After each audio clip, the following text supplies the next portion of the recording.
we have the TJ Summer Academy, very similar in terms of the theme from the perspective of what are they working on. They're working on literacy and numeracy.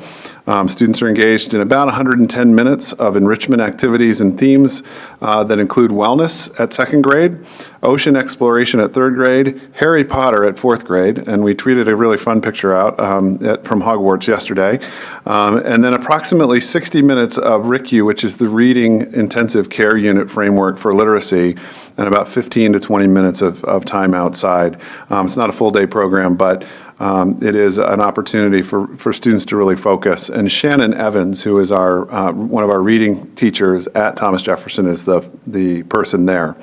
At at Mary Ellen Henderson, Hillary Trebles and Rory Dippold are working on a really cool program called Careers.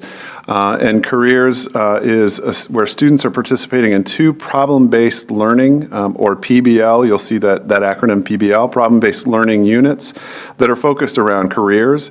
And through those problem-based units, students are engaged in mathematics and reading skills that are woven in, as well as the ATLs, which are part of our learning goals with respect to the International Baccalaureate program.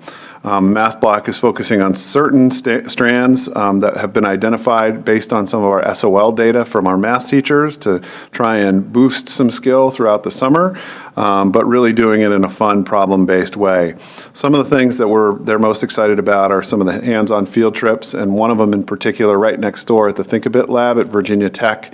Jim Edgenrider, or Dr. Edgenrider, who's over there, does a really outstanding job with that Think A Bit Lab, and it's like a makerspace on steroids. So if you ever have a chance to go see the Think A Bit Lab, it's really a lot of fun. And then George Mason Summer Academy started. It gives students opportunity to extend their learning through a hybrid solution. There are approximately 300 students that are participating. There are some students who are doing it for recovery, credit recovery, students who were not successful in the SOL testing process, but most of the students that are there are doing it for extension and enrichment, and Cynthia Thrush and Steve Knight are the contacts there, and Dave Sorensis and Kevin Clark have been working as the folks that are the points of contact from the administrative perspective. There also is a LEAP Academy that's going on there. It's a 4-week program for students who are identified on the WIDA, which is the assessment for our ESOL students or our LEAP students. If they are 1 through 4, which means that they're still receiving services and they're not released yet from those services, they have been identified, and there are 12 of them that are coming in through the summer. We again have our current summer daycare programs going on. Proud to say Betsy, our little Betsy, is participating again this summer at Thomas Jefferson. So she is one of the 120 to 130 students that are participating at Mount Daniel, TJ, and Mary Ellen Henderson. Today they had an opportunity to go to the pool. They do every week, which is a lot of fun. Tomorrow they'll go to the Washington Mystics to see the basketball game.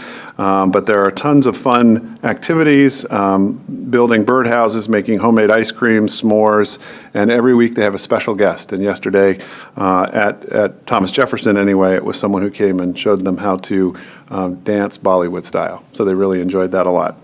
And then ESY, the Extended School Year program, as I indicated earlier at Jesse Thackeray, is also going on at Mount Daniel, Thomas Jefferson, Mary Ellen Henderson, and George Mason.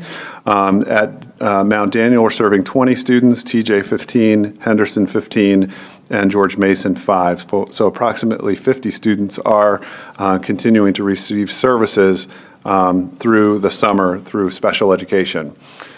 We are offering again this year our Read and Roll program. This is a joint program between our LEAP staff, our school social workers, Mary Riley Stiles Public Library, Falls Church Police Department, and the Ed Foundation, where those folks go into the community, provide books and snacks and opportunities for students to pick up all kinds of literature and literacy tools to work through the summer.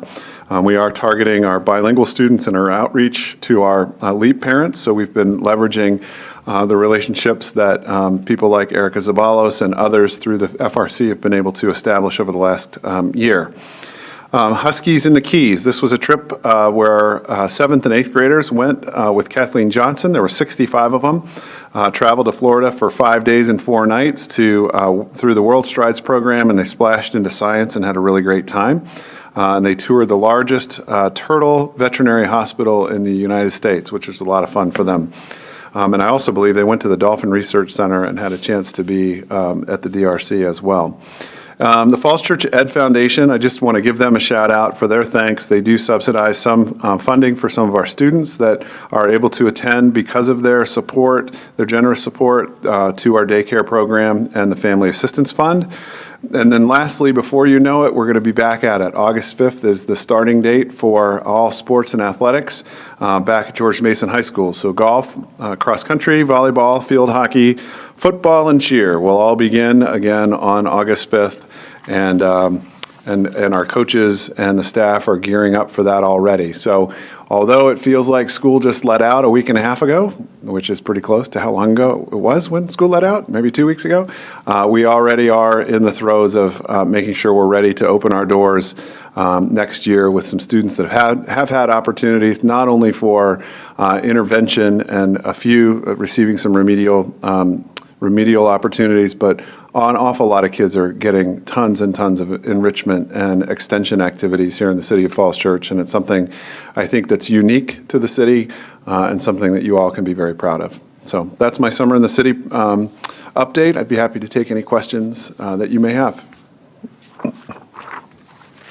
Any questions from the board? Yes, Mr. Castillo? Thank you, Madam Chair. Dr. Noonan, the Huskies and the Keys, was that a school-sponsored program, or was that a non-school-sponsored program? Great question, and thank you for the clarification. It was not a school-sponsored program. It was something that many of our students participated in, but it was done through the World Strides program and was outside of our purview. So it's not unlike some of our students who have gone to Europe as part of the overseas opportunities. So Kathleen Johnson went, they purchased insurance outside of the schools and were waived out of our purview. And is that process working pretty well now, the new policy and the revised, updated approach to the non-school sponsored programs? Mm-hmm. I do think it is. It continues to be an educational process for folks that have done it the way they've done it in the past. But once we've had an opportunity to meet with them and talk through why and what it looks like, we've been very successful. Any other questions or comments? Yes. Oh, Ms. Russell, I thought. No. All right. Seeing none, we'll move on to, Mr. Anderson. Yes. Thank you, Madam Chair. Dr. Noonan, I just want to make sure I'm getting clear for myself. So there are students who are receiving remedial opportunities, students that are receiving intervention, students that are receiving just enhanced instructional opportunities. How do each of those groups get notified of the opportunity and told when the timelines are and whether they've been selected or not, that sort of thing? That's a great question. Typically, it's through the principals, assistant principals, and the school counselors, and it happens before the end of the school year. Students do get, those students that need some extra time and support for learning do get a personal invite, and the parents are communicated with, and then there's a decision made whether or not they're able to based on the summer schedules that they may have. And then, for example, at Jesse Thackeray, where we're offering ESY, that's all part of, anywhere there is the extended school year, that's all done through the IEP process as well. So there's a number of different avenues. And then with Thackeray, not all the students that are there are ESY students, so there was an opportunity to put out information through the Jesse Thackeray system to say there are opportunities here if you'd like to participate this summer, and that was before the programs began, so parents could then make a decision. Sure. All right. No other questions? We'll go on to 7.03, our George Mason High School project update. Dr. Noonan. Thank you. I'm actually going to turn this over here in just a second to Kristen Michael, our Chief Operating Officer, to give you the project update. But before she does, and I may be stealing her thunder. I hate to do this very cautiously, but we're super excited. This is the week where things are really going to start moving, literally. Dirt is moving and trucks are moving. Unfortunately, we had a little bit of a washout yesterday, as I think everybody did in the region. But today, as I put out on social media last week, small piles are going to become big piles, and they have more than quadrupled in size. So dirt is starting to move, and we're really excited about that. And I think Kristen tonight is going to share with you a high-level timeline and also sort of reiterate what is the transportation process in and out, where do you drop kids off and the like, and she's also going to hit on the parking piece, which continues to be something that comes up in the community. So, Ms. Michael. Thank you so much for that wonderful introduction and overview of the information I'm going to cover. We're very excited. When you look at the high school project and think back to our groundbreaking on the last day of school, which was June 14th, right, you can't see a lot. You've seen the construction fence go up and it kind of blocks the view looking in, but a lot has really occurred since then. We've received our permit, our site plan, and our foundation to grade permit. We've also erected all of the erosion and sediment control measures, so all of those are in place. So as Dr. Noonan indicated, starting later this week, you'll see significant truck traffic leaving the site hauling away dirt as they start to dig for that foundation 2 stories below ground. So staff continues to work with Gilbane, who's been an excellent partner. We've also been very engaged with the EYA PN Hoffman Regency Group, as undergrounding of utilities on the site is also going to start this week. So all of that work continues, and at the same time, our ASAC, or our Architectural Selection Advisory Committee, is also continuing to meet to work on the project. In May, they met really to understand the basis of design, and then in June, they met to do flooring selections. So their work will continue all summer as well. So when we look at the site logistics as a whole, I know we've shown this information, but we really hope this will be helpful for the community if we look at it one more time. This picture really shows this summer, 2019, and there's a red outline around that lightly shaded area, and that's the construction fence that you'll see. Then you'll see the area down towards the bottom left of this picture in that light blue-green color.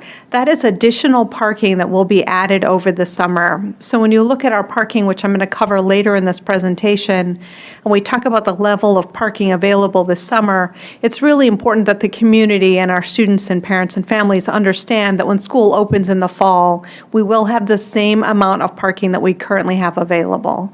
So that blue-green area is going to become additional parking. So many of you will recognize that areas where our buses had parked previously. So that work will continue over the summer.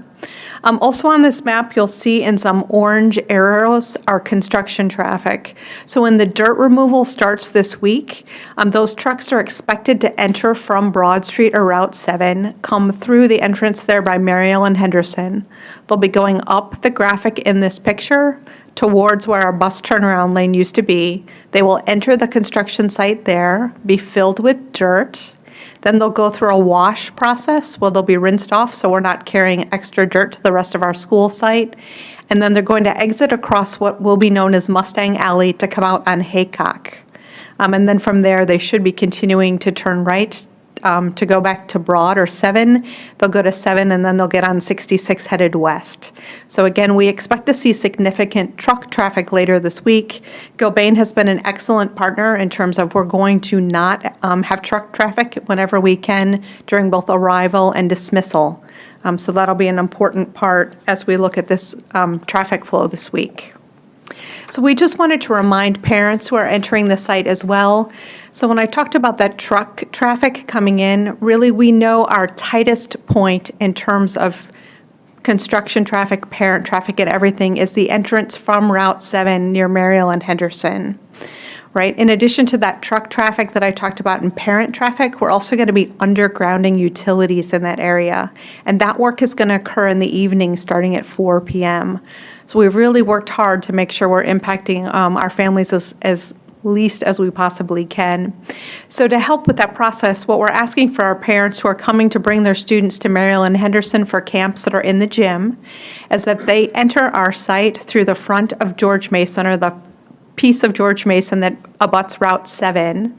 They'll turn in there and use that access road to get into Mariel and Henderson. They'll go through what will be known as the Husky Loop, dropping their child off for the gym. They'll need to turn right out of there and then turn right onto Route 7. So they will not be able to turn left because that's where all that truck traffic will be, and it'll be headed into the construction site. So then when we look at Mason and the activities that are going on at Mason, which also includes our extended daycare program that's there this summer, parents have two options in terms of going into George Mason.